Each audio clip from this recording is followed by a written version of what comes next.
अस्सलाम वालेकुम, this is the first class और क्वांटिटेटिव टेक्निक इन बिजनेस। तो आज हम स्टार्ट करेंगे स्टैटिस्टिक्स से, क्योंकि क्वांटिटेटिव टेक्निक्स के अंदर जितनी भी टेक्निक्स हैं it's all based upon the statistics, और स्टैटिस्टिक्स जो है वो हमें इस्तेमाल करनी है।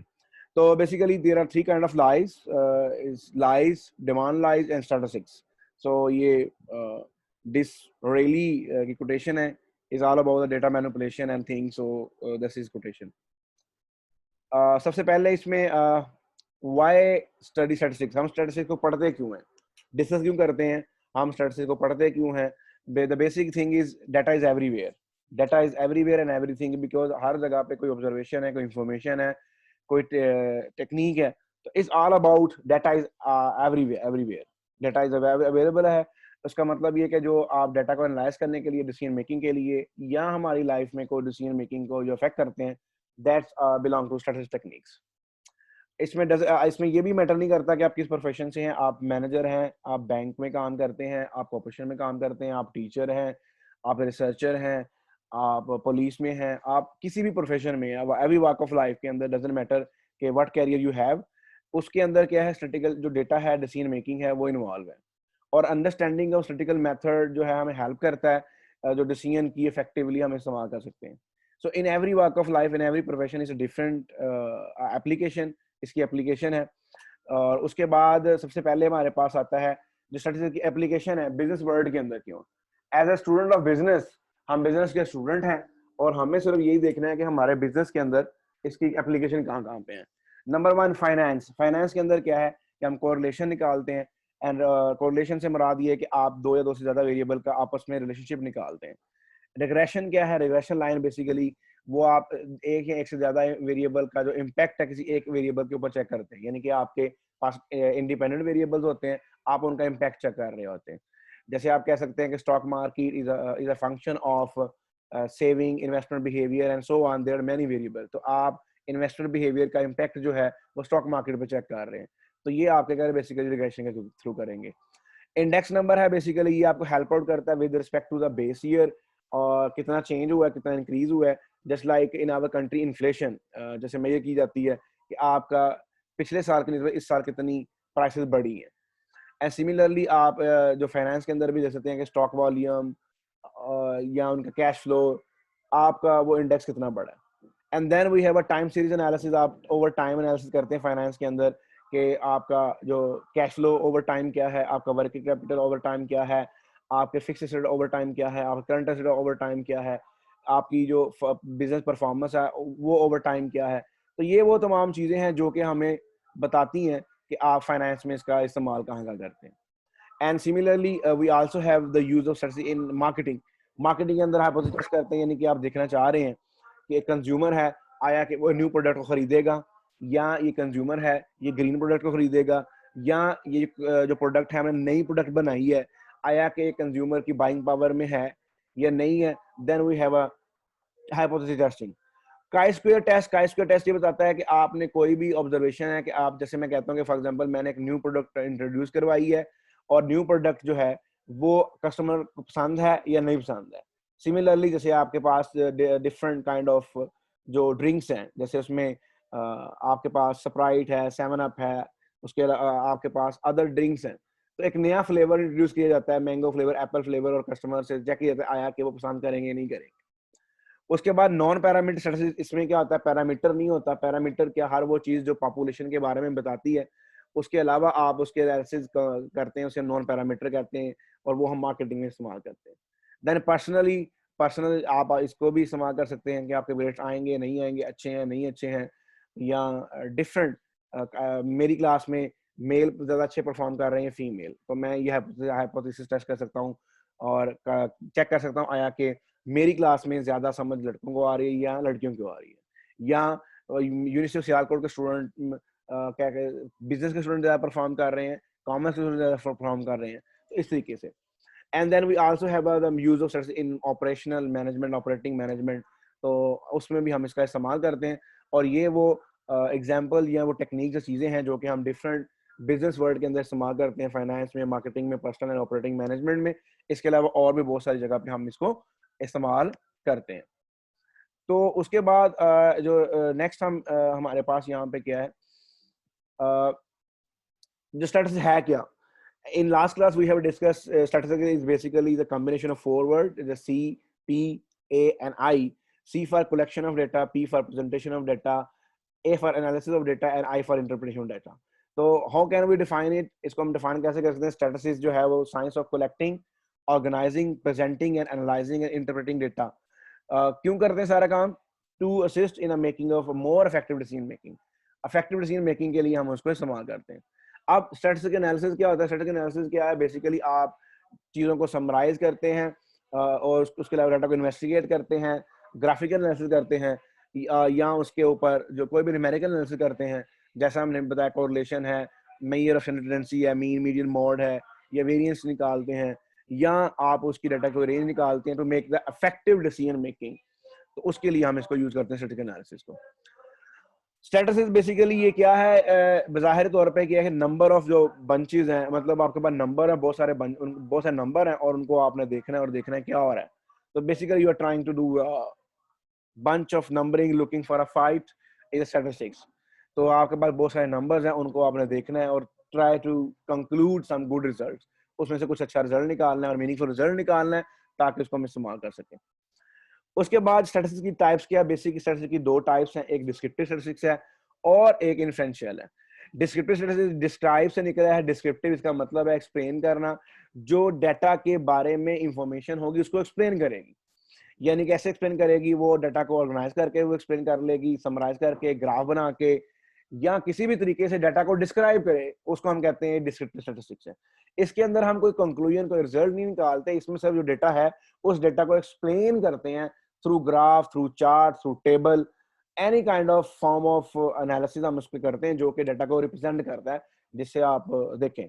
सिमिलरली फॉर एग्जांपल, अगर आपके GPA first semester 1 to semester 6 या 7, तो आप अपना एलएमएस ओपन करेंगे तो विद ग्राफिकल ऐसे आप देख सकते हैं कि एवरी सेमेस्टर आपका एक बार बना हुआ है जो कि बताता है कि आपका ओवर टाइम, ओवर सेमेस्टर आपके मार्क्स कम ज्यादा हुए हैं या क्या हुआ है. ये बेसिकली क्या है? डिस्क्रिप्टिव स्टैटिस्टिक्स की एग्जांपल है.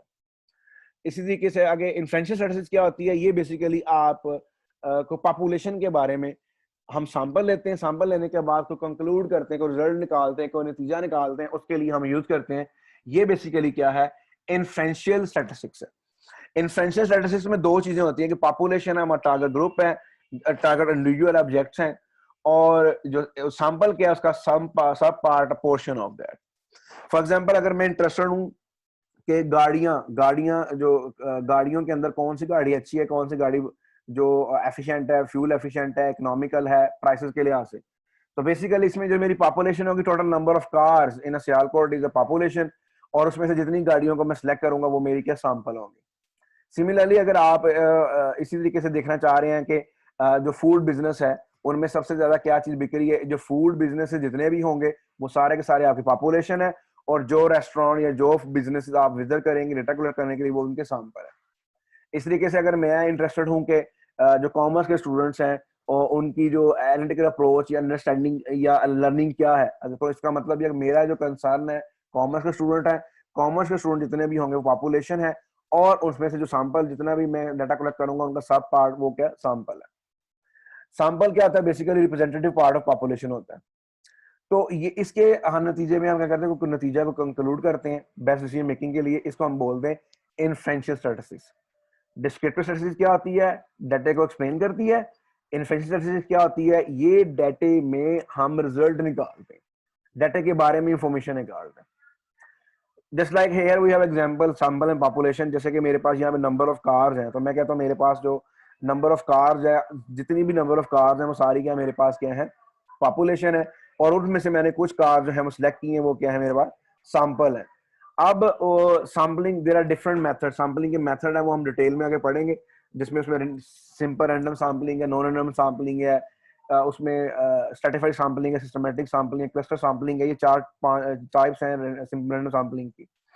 तो यहाँ पे हमने क्या, ये हमारे पास गिवन पिक्चर के अंदर जो गाड़ियां नजर आ रही हैं, उन गाड़ियों में से हमारे हमने क्या किया, ये हमारी पॉपुलेशन है, नंबर ऑफ कार्स है. इनमें से जो हमने सिलेक्ट किए हैं स्मॉल पार्ट के अंदर जो 6 कार्स हैं वो हमारी क्या सैंपल है. इसका मतलब क्या? सैंपल या सब पार्ट ऑफ अ पॉपुलेशन. उसके बाद अगर आप इन्फ्रेंशियल स्टैटिस्टिक्स के अंदर देखें, उसमें हम एस्टिमेट करते हैं. जैसे मैंने आपको एग्जांपल बताई, फूड बिजनेस की एग्जांपल दी, गाड़ियों की दी है, कॉमर्स स्टूडेंट की दी. तो हम चेक करना चाह रहे हैं। इस तरीके से यहाँ पे मेरे पास जो पॉपुलेशन है, लोग हैं, तो मैं ये देखना चाह रहा हूँ, हाइपोथेसिस टेस्ट करना चाह रहा हूँ कि जो एवरेज वेट है ना, वो जो मेल का है इन कॉमर्स डिपार्टमेंट वो 70 kg है। तो उसके लिए बेसिकली हमने क्या किया, डाटा इकट्ठा करना है। जो रेड रेड आपको नजर आ रहे हैं, इंडिकेशन नजर आ रही रेड, वो क्या बेसिकली सैंपल है। तो इन्फ्रेंस हमने कैसे किया, हमने जो सैंपल लिया, सैंपल लेने के बाद हमने इसको कैलकुलेशंस की और उसकी बेस पे टेस्ट किया, आया कि कॉमर्स डिपार्टमेंट के स्टूडेंट्स का वेट 70, एवरेज वेट जो है 70 है या नहीं। उसके बाद जो सैम्पलिंग है, सैम्पलिंग के कई मेथड है, लेकिन सैम्पलिंग दो तरह होती है।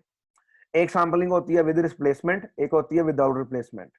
जैसे मिसाल के तौर पर अगर विद रिप्लेसमेंट का मतलब है कि मैं एमकॉम में आया, एमकॉम क्लास में आया और मैंने सिर्फ रैंडमली स्टूडेंट से क्वेश्चन फिल करवा लिया या डेटा ले लिया। जब नेक्स्ट टाइम आया तो मैंने फिर 10 स्टूडेंट का डेटा पहली दफा लिया, दूसरे भी 10 का लिया, लेकिन उसमें स्टूडेंट जो है वो सिमिलर नहीं थे, डिफरेंट थे, लेकिन 10 स्टूडेंट थे। तो ये बेसिकली मैं क्या कर रहा हूँ, विद रिप्लेसमेंट कर रहा हूँ। यानी कि आप नंबर ऑफ पॉपुलेशन है वो चोजन है, एक से ज्यादा दफा भी चूज कर सकते हैं। जैसे यहाँ पे इन्होंने एग्जांपल दिया है कि picking the candy from the bowl. एक बाउल है, उसके अंदर कैंडीज है, तो हर एक से कैंडी आप सिलेक्ट करते हैं, लेकिन एक ही कैंडी का एक ही किस्म की जो कैंडी है उसका सिलेक्ट होने का दोबारा जो चांस है वो भी है। और जो विदाउट रिप्लेसमेंट है, इसमें क्या होता है कि आप मेंबर ऑफ पॉपुलेशन होते हैं उनको वंस चूज करते हैं विदाउट रिप्लेसमेंट में। उसमें करते हैं कि जैसे मैं कहता हूँ कि मैंने 10 स्टूडेंट से डेटा लेना है, अगली दफा भी जब आऊंगा मैं उन्हीं 10 स्टूडेंट से लूंगा, उससे अगली दफा भी जब आऊंगा उन्हीं 10 स्टूडेंट से लूंगा। यानी कि जो पॉपुलेशन है उसके अंदर जो सैंपल मैंने सेलेक्ट किया उसको मैं चेंज नहीं करूंगा। तो जो मेंबर ऑफ पॉपुलेशन है मे बी चूज वंस है, उसमें आप सिंगल टाइम में पॉपुलेशन चूज कर लेते हैं। जैसे इसकी एग्जांपल दी लॉटरी टिकट है, जब आप लॉटरी टिकट बाय कर लेते हैं उसके बाद जितने भी लोग होते हैं वो सारे क्या है, उसकी पॉपुलेशन है, उसमें चेंज नहीं कर सकते किसी दोबारा टिकट्स को, मतलब और नहीं आ सकते। तो वो जो सडन टाइम पीरियड के ऊपर आप जो लॉटरी टिकट खरीद लेते हैं, तो ये दोनों में फर्क है, विद रिप्लेसमेंट और विदाउट में। उसके बाद आपके सैम्पलिंग के मेथड जैसे मैंने बताया दो हैं, एक रैंडम सैम्पलिंग होती है, एक नॉन रैंडम सैम्पलिंग होती है। रैंडम सैम्पलिंग क्या होती है, जिसके अंदर प्रोबेबिलिटी इन्वॉल्व होती है और पॉपुलेशन में के अंदर जो सैंपल है उनके सिलेक्ट होने के चांसेस इन्वॉल्व होते हैं। और नॉन रैंडम सैम्पलिंग के अंदर क्या प्रोबेबिलिटी इन्वॉल्व नहीं होती, और बेसिकली जो एक्चुअल प्रोसेस ऑफ सैम्पलिंग है उसके अंदर जो हम सैम्पलिंग कलेक्ट करते हैं तो जरूरी नहीं कि हम जो सैंपल कलेक्ट करें वो रिप्रेजेंटेटिव हो। तो अगर हम ऐसा नहीं करेंगे तो इसमें बाइस होगा, इसका मतलब होगा कि वो जो सैम्पलिंग एरर है, यानी कि आपने जो एक्यूरेट सैंपल नहीं लिया या एक्यूरेट टेक्निक इस्तेमाल नहीं की, वो बेसिकली क्या है कि पूरी पॉपुलेशन को रिप्रेजेंट नहीं करती। फॉर एग्जांपल मैंने अगर एमकॉम थर्ड से डेटा लेना है तो मैं सिर्फ जो स्टूडेंट मुझे जानते हैं उनसे मैंने डेटा ले लिया, तो वो जो डेटा होगा वो बेसिकली एमकॉम क्लास थर्ड को रिप्रेजेंट नहीं करेगा, वो मेरे जानने वाले स्टूडेंट से मैंने ले लिया। तो ये इस तरह का जो होगा वो बेसिकली सैंपल पॉपुलेशन को रिप्रेजेंट नहीं करेगा, और वैल्यूज जो होंगी वो कैलकुलेशन करके वो पॉपुलेशन के बारे में होंगी, लेकिन एक्चुअल रिजल्ट नहीं होंगे।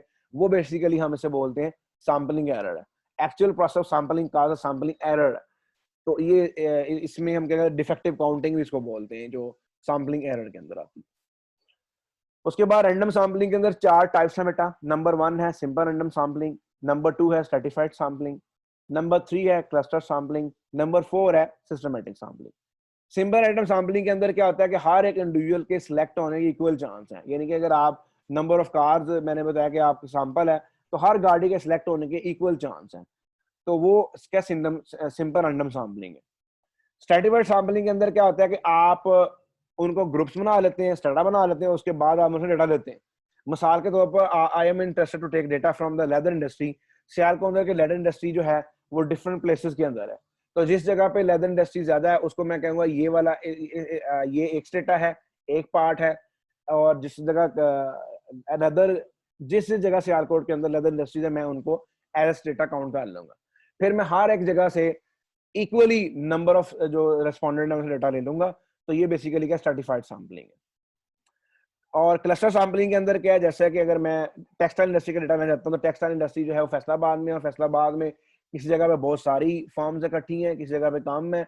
और इसके अलावा फैसलाबाद के अलावा भी दूसरे शहरों में जो टेक्सटाइल इंडस्ट्री है, तो इसका मतलब है जहाँ पे ज्यादा इंडस्ट्री है वो बड़ा क्लस्टर है, बड़ी जगह है। जहाँ पे कम इंडस्ट्री है, कम नंबर ऑफ फॉर्म है, वो छोटा क्लस्टर है।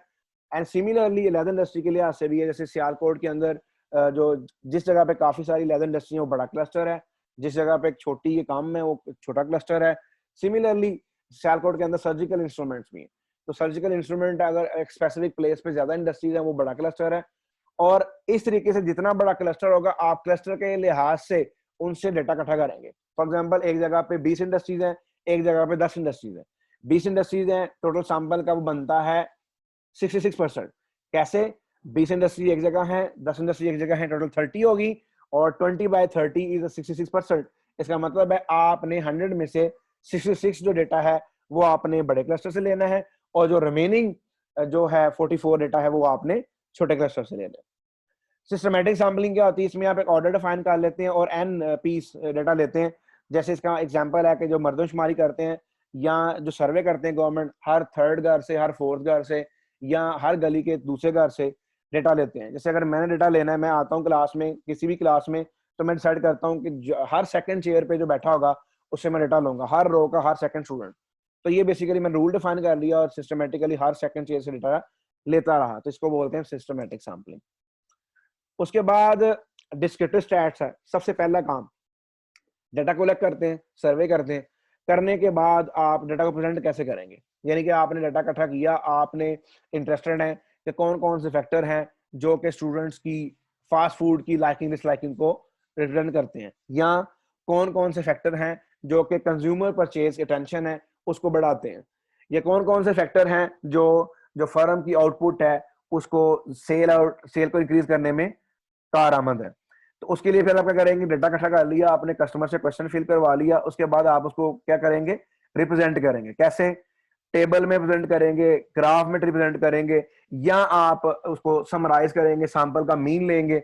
मतलब अगर आप, मैं पूछता हूँ कि आपने के डिफरेंट जो क्लासेस का मीन क्या है, मिसाल को तो आपकी क्लास का CGPA क्या है, तो आप सब लोग क्या करेंगे? अपना अपना जीपीए को जमा करेंगे और डिवाइड करेंगे नंबर ऑफ सेमेस्टर पे, और आपका एक मीन वैल्यू आ जाएगी, और वो मीन वैल्यू क्या होगी? आपकी क्लास के हर स्टूडेंट की बताएगी। इसी तरीके से जो सैंपल लेंगे, अगर सैंपल का मीन कैलकुलेट करेंगे तो ओवरऑल आपके जो सैंपल का जो मीन होगा वो वैल्यू बताएगा, ऑन एवरेज ये वैल्यू, इतनी वैल्यू है पर्टिकुलर सैंपल सैंपल की। उसके बाद अब डेटा जो इकट्ठा करते हैं, जो डेटा जो है बेसिकली ये रेलिवेंट होना चाहिए। इसमें क्या, डेटा इकट्ठा करने के लिए ये सबसे मुश्किल काम है, और एक्सपेंसिव भी है और टाइम कंज्यूमिंग भी है। स्टैटिक जो डेटा है बेसिकली उसको ऑब्टेन करने के लिए हम क्या करते हैं? काउंटिंग इस्तेमाल करते हैं, नंबर इस्तेमाल करते हैं, या मेजरमेंट आइटम इस्तेमाल करते हैं, या हम उसको स्केल इस्तेमाल करते हैं। तो ये हम बेसिकली कर रहे होते हैं कि आपने या डेटा को ऑब्टेन करना है, और ऑब्टेन करने के लिए या आप काउंटिंग करेंगे या आप उसको मेजरिंग करेंगे। डेटा की जो बेसिक टाइप्स हैं वो दो टाइप्स हैं, एक है प्राइमरी डेटा और एक है सेकंड नंबर पे सेकेंडरी डेटा। प्राइमरी डेटा बेटा क्या होता है? जिसके अंदर आप डेटा एनालिसिस रिक्वायर है और आप डेटा को खुद कैलकुलेट करते हैं थ्रू सर्वे, थ्रू क्वेश्चनियर। और प्राइमरी डेटा की सबसे बड़ी जो निशानी है वो ये है कि प्राइमरी डेटा के ऊपर कोई भी मैथमेटिक्स का, कोई भी स्टैटिस्टिक्स का, कोई भी काउंटिंग, कोई भी कैलकुलेशन हम इस्तेमाल नहीं की होती, यानी रा फॉर्म में डेटा होता है। यानी कि आपने सर्वे किया, सर्वे आप क्या कर रहे हैं कि यूनिवर्सिटी सियालकोट में लोग एडमिशन क्यों ले रहे हैं, ये सर्वे किया। जो सर्वे आपने फिल करवाया, जो इनिशियल सर्वे है उसमें कोई कंक्लूजन नहीं है, कोई टेबल नहीं है, कोई समरी नहीं है, कोई फार्मूला अप्लाई नहीं किया, that's a primary data. Secondary data क्या होता है? बेसिकली ये कंपाइल्ड होता है, उसके मैथमेटिक्स और स्टैटिस्टिक्स फार्मूले अप्लाई किए होते हैं, ये एनालिसिस किया होता है, सब सेकेंडरी डेटा बोलते हैं। जैसा कि मिनिस्ट्री ऑफ फाइनेंस है वो पब्लिश करती है इकोनॉमिक सर्वे ऑफ पाकिस्तान, वो सेकेंडरी डेटा की एग्जांपल है।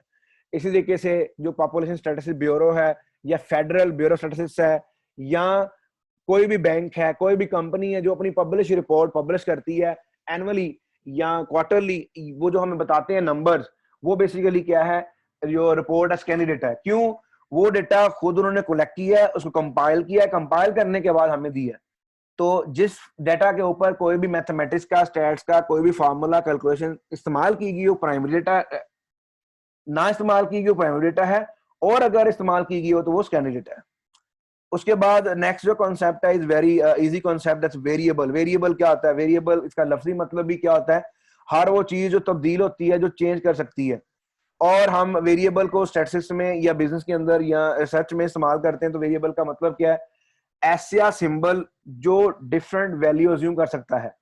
जैसे टेम्परेचर है, हम कहते हैं एक्स इज टेम्परेचर, तो टेम्परेचर डिफरेंट वैल्यू अज्यूम कर सकता है।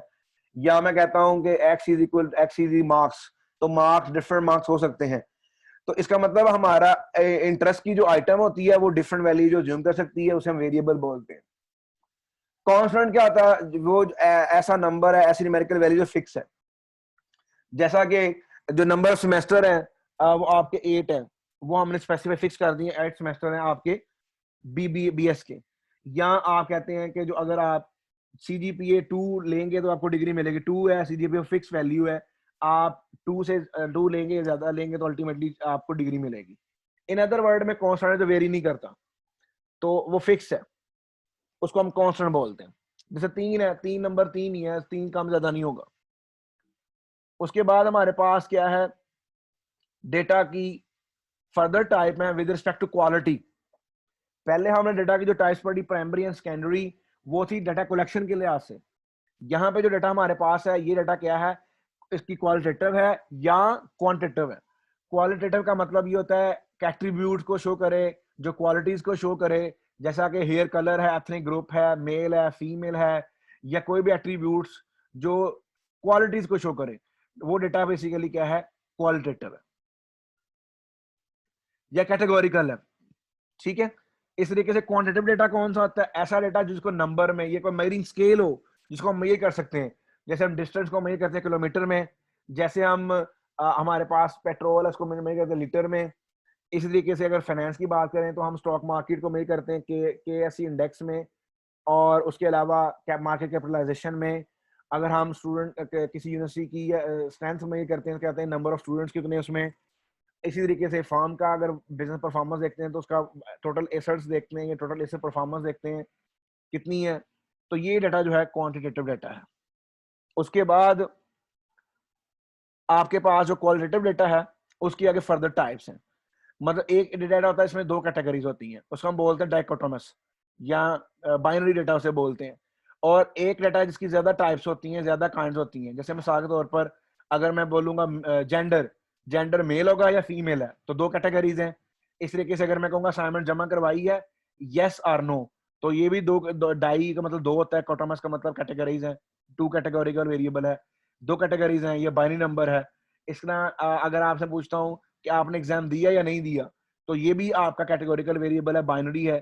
तो इस तरीके से जिन ग्रुप्स की 2 कैटेगरीज होती हैं वो क्या है? डायकोटोमस होते हैं। और कुछ ग्रुप्स ऐसे भी होते हैं जिनकी एक से ज्यादा कैटेगरीज होती हैं, उसे हम बोलते हैं पोली। पोली का मतलब है ज्यादा, नॉमिक का मतलब है ज्यादा कैटेगोरिकल।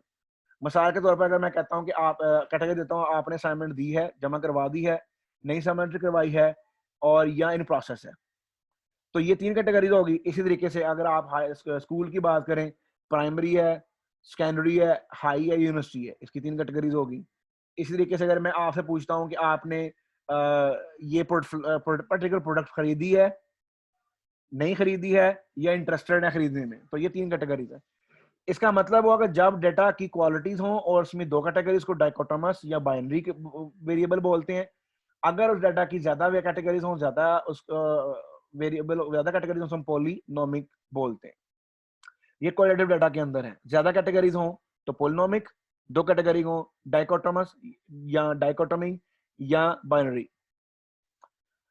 अब जो डेटा होता है, क्वांटिटेटिव डेटा होता है, इसको हम जब काउंटिंग करते हैं, ये 2 तरह का होता है, या ये डिस्क्रीट होता है या कॉन्टिन्यूस होता है। डिस्क्रीट से मुराद ये कि जो एग्जैक्ट होल नंबर में हो, कंप्लीट नंबर में हो। जैसे बुक है, अब बुक कभी भी 2.5 नहीं होती, बुक 2 होगी या 3 होगी। या number of eggs, number of eggs आप दुकान पर जाएंगे कभी नहीं कहेंगे कि मुझे 2.5 एग दे दें, 3.5 एग दे दें। या वो आपको 2 देगा या वो आपको 3 देगा। ऑन अदर हैंड आप कॉन्टिन्यूस वेरिएबल की एग्जांपल, जो बेस्ट एग्जांपल कॉन्टिन्यूस की है वो क्या? टेम्परेचर है। टेम्परेचर देखो इन द मॉर्निंग कम है, with the passage of time increase करता है। और कॉन्टिन्यूस वेरिएबल की ये निशानी है कि उसमें गैप्स नहीं होते, वो डाटा की हर वैल्यू को ज्यूम करता है और लेके चलता है। जैसे यहाँ पे हम डिस्टेंस है या वेट ऑफ जो लगेज है, यहाँ पे आप अगर वेट हो सकता है 71.5, 71.51, 71.52, तो हर वैल्यू को जूम करता है, हर वैल्यू को वो लेके चलता है। That's continuous. जैसे टेम्परेचर मैंने बताया। डिस्क्रीट क्या होता है? जैसे वो तो होल नंबर में, और ये एथनिक ग्रुप या नंबर ऑफ जो बुक्स हैं, नंबर ऑफ एग्स हैं, वो इसकी एग्जांपल है डिस्क्रीट की। उसके बाद हमारे पास टाइप ऑफ वेरिएबल, जैसे हमने डिस्कस किया, हम उसको रिकैप कर लेते हैं। सबसे पहले हमने पढ़ा वेरिएबल क्या है। वेरिएबल बेसिकली क्या है, हर वो चीज हमारे जो इंटरेस्ट की जो डिफरेंट वैल्यू को अज्यूम कर सकती है। उसके बाद वेरिएबल की दो मेजर काइंड है, क्वालिटेटिव डेटा है एंड क्वांटिटेटिव डेटा है। क्वालिटेटिव डेटा के अंदर हम एट्रीब्यूट, क्वालिटीज और उनको मेजर करते हैं, जबकि हमारे पास जो क्वांटिटेटिव डेटा है उसके अंदर हम क्वांटिटी को, नंबर, न्यूमेरिक वैल्यू को मेजर करते हैं। क्वालिटेटिव डाटा की आगे फिर हमने दो टाइप्स पढ़ी, उसमें हमने पढ़ा डाइकोटोमस, जिसकी दो कैटेगरीज होती हैं, जैसे जेंडर की एग्जांपल है male and female, marital status का एग्जांपल है मैरिड और non married, unmarried, unmarried and married. Polynomic जो एग्जांपल है, जैसे ब्रांड ऑफ पीसी है, पीसी के जो डिफरेंट ब्रांड है, आपके पास मैकबुक एप्पल है, आपके पास एचपी है, आपके पास डेल है, आपके पास सोनिक है, डिफरेंट ब्रांड्स हैं। तो ये बेसिकल एक डिफरेंट कैटेगरीज हैं।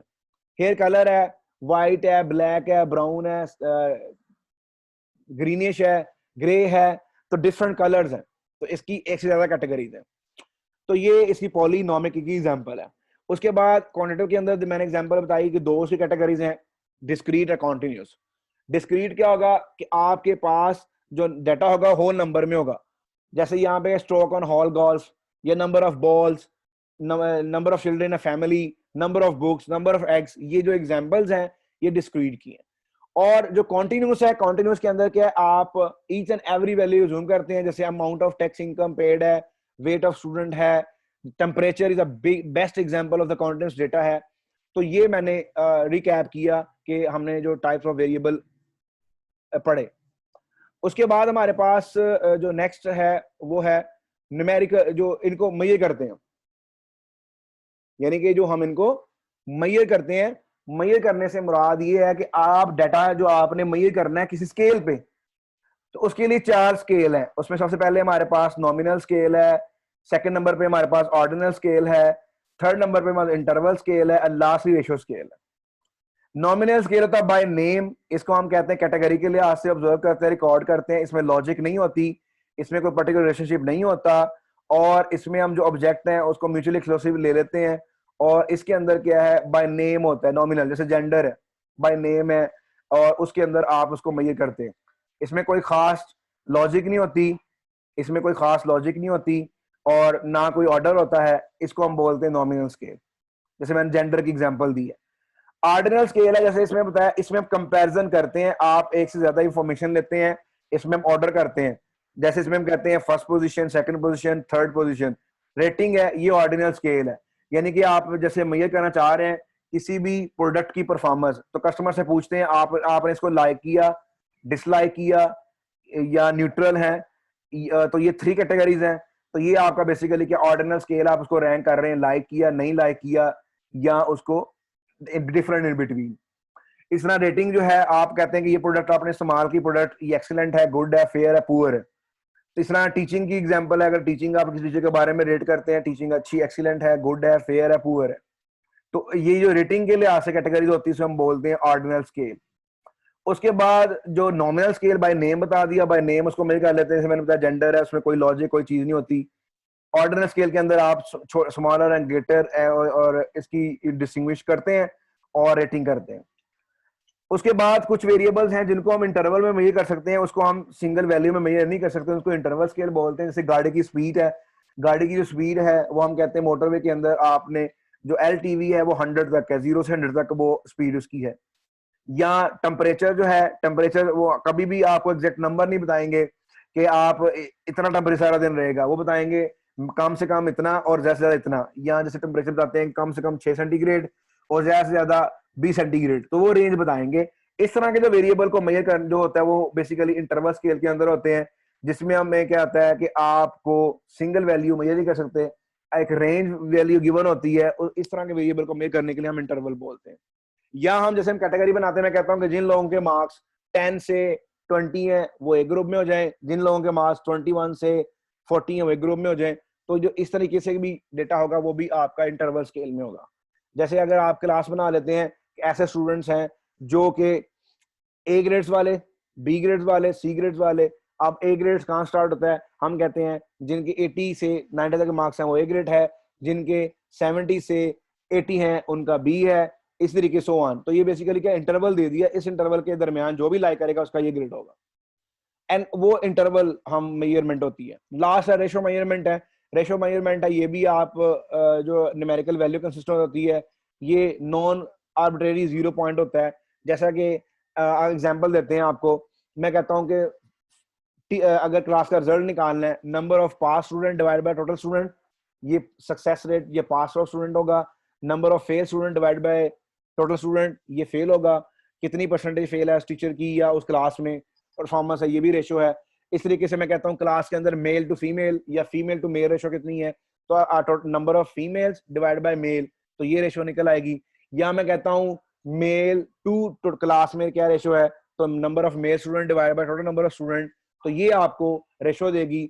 तो इसी तरीके से जैसे इकोनॉमी के अंदर देखते हैं जीडीपी टू रेशो, अब हम कहते हैं expenditure, government expenditure to GDP, government ने कितने खर्चा किया है with respect to GDP, GDP क्या है, ग्रॉस डोमेस्टिक प्रोडक्ट, और इस तरीके से गवर्नमेंट ने कितने टैक्सेस लिए विद रिस्पेक्ट टू जीडीपी।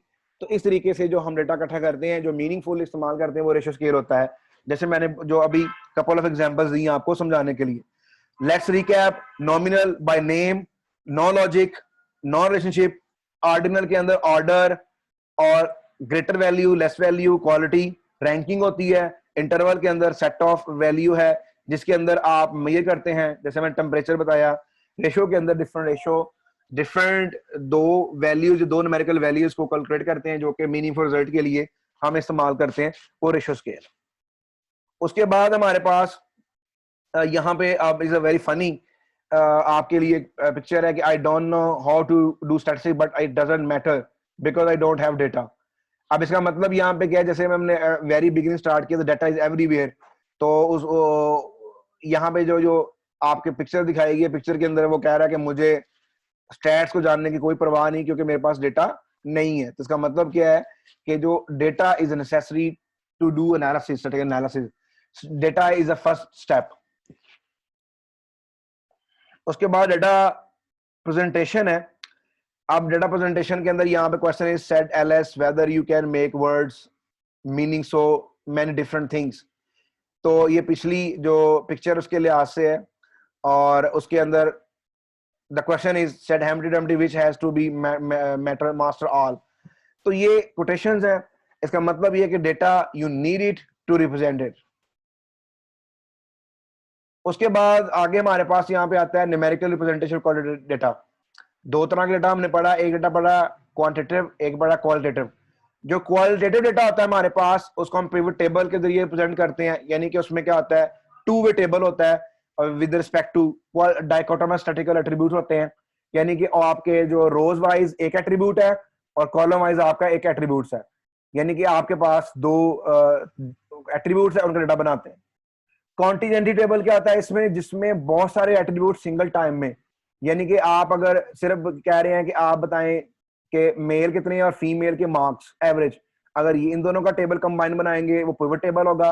अगर आप एट्रीब्यूट ज्यादा होंगे, number of brand computer, Huawei, Apple and so on, और एक रो में है और उनका डेटा हॉरिजॉन्टल है, तो वो टेबल का कॉन्टीजेंट होगा।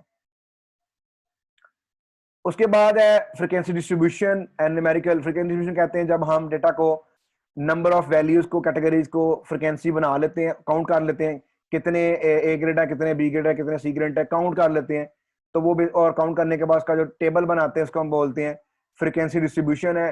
डेटा के अंदर कौन कौन सी वैल्यू कितनी दफा गिवन है, जो कि हमें इनिशियली तौर पर कैटेगरीज, इंटरवल या हेल्प आउट करती है, रॉ डेटा को कंपाइल करने में हेल्प करती है, जितने भी टेबल कैलकुलेट करते हैं। जैसे अब यहाँ पे इसको सेट कैसे करते हैं, उसके लिए पहले number of class, number of size और स्टार्टिंग क्लास, और उसके लिए हम फॉर्मूला करते हैं, डेटा गिवन होता है उसको हम फ्रीक्वेंसी टेबल या रिलेटिव फ्रीक्वेंसी में कन्वर्ट करते हैं।